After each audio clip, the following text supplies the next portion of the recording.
Hey, good news. And I do not mean it in an ironic way where what I'm about to say is actually bad news that proves a point. I mean actual good news. Today we learned that for the first time in 3 years, there will be an increase in Social Security payments. So if you or anyone you know is living on Social Security or partially dependent on Social Security for your income, you're about to get a raise, a cost of living increase, about 3.5%.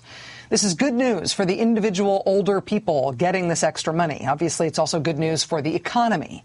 People being poor and having no money to spend, it isn't just a symptom of the economy being bad. It is a cause of the economy staying bad. So more people having money is a good thing for the people who get the extra money and for all of us. So yay, Social Security. Also, yay, Social Security, because look at this.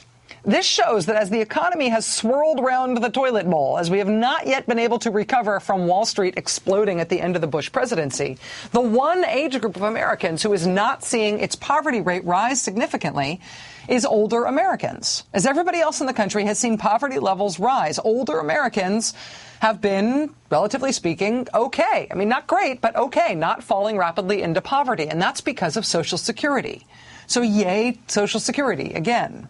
Unless you wish we had more elderly people living in poverty in this country, you should be psyched that we have Social Security, and you should be motivated to defend it.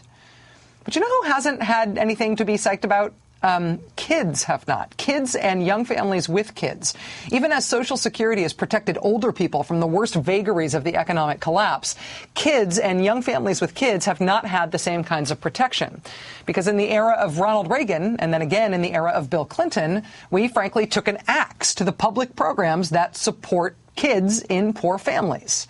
Reagan just attacked people for being poor, inveighing on the campaign trail against welfare queens, implying that anybody taking public assistance didn't need it and was just scamming you.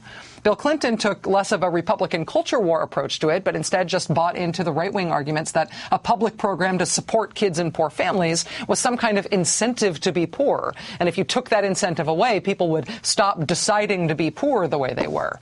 So public programs to help kids in poor families were slashed under Ronald Reagan and slashed again under Bill Clinton. And during the bubble years and the boom years, when there weren't all that many poor families in America, relatively speaking, those programs being gone, it did hurt some, but it did not hurt as much as it could have. Now that we are back to a time with a lot of poverty, not having those programs to help kids in poor families, not having those programs hurts a lot now. We killed welfare when we did not need it. Now we need it. And, well, actually what we're back to is Reaganite culture war. Republicans blaming people for being poor and mounting political stunts to shame and humiliate poor people in order to demonstrate the political point that anybody needing help right now is really just a scam artist. This year, Republicans in more than 30 states proposed drug testing Americans applying for welfare or food stamps or other public programs to help poor families. I so want drug testing. I so want it. So want it. South Carolina's Republican Governor Nikki Haley says she so wants drug testing. It's something I've been wanting since the first day I walked into office. Nikki Haley's policy goal and unrequited dream thus far as governor of South Carolina is to collect body fluid samples from fellow South Carolinians who are receiving public assistance or unemployment benefits. This year, 12 states proposed drug testing for unemployment insurance, and some considered making it a requirement for food stamps and home heating assistance. Forced drug testing measures were enacted already in 3 of the 30 states in which Republicans proposed them this year, including, of course, in Florida, where Republican Governor Rick Scott says his forced drug testing program is going totally awesome. I gave a speech yesterday at the Chamber of Commerce down in Miami. When I went through the things we've accomplished, it was almost a standing ovation when I said we drug screen welfare recipients. I wonder what an almost standing ovation looks like. I'll sit back. The point is, drug testing poor people is awesome, politically, for Rick Scott. And also effective? What does the evidence show on the percentage of welfare recipients who do use drugs? What did you find? What does the evidence show? Here, I think the numbers are this. Only 2% of the people actually, this is just started July 1st. So I think it's about, these numbers are off a little bit, but only 2 to 2.5%, I think, of the people who did the test. Okay, so maybe not super effective in practical number percentage terms, since 2.5% is way lower than known drug use levels in the population at large.